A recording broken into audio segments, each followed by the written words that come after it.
So should I self-insure my RV or get an extended warranty to pay for any mechanical failures that I should see on my RV? It's a common debate among the RVing community, and I'd love to take a few minutes to discuss the pros and cons of both sides of the story.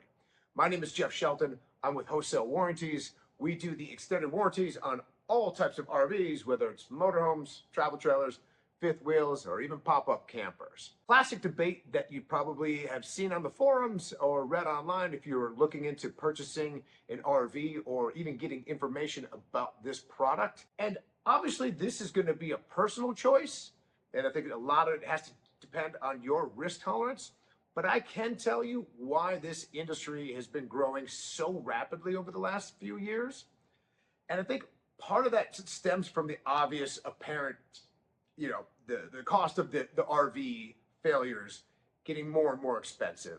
As these RVers are getting more sophisticated, they're getting compacted to tighter spaces. The amount of labor hours that you have to charge, along with the labor rates going up, is just growing and growing. So most everybody knows that the cost of these repairs are pretty significant.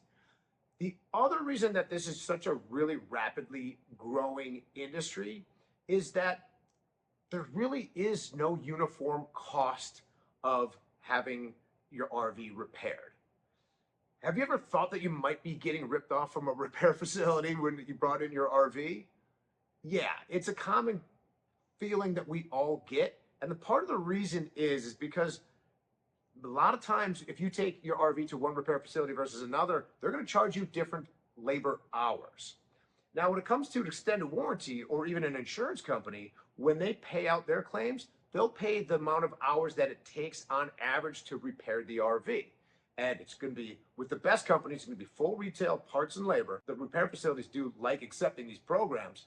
However, it does keep a little bit of a balance and make sure that they keep the repair facilities in check so you're not overpaying for repairs that could be done with less labor hours. The other reason is a lot more people that would normally self-insure might go with an extended warranty program because you have a lot more options than you ever did before.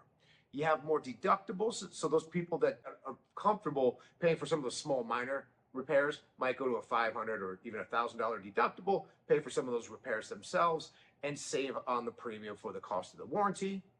Other people, like if they have a motorhome, they might want to just get their engine and powertrain covered, or some of the more catastrophic components that cost thousands of dollars to repair, and they'll self-insure the rest. But still undecided? Give us a call. We'd love to go over a few of your options with you. You can click at the link below. Thanks a lot.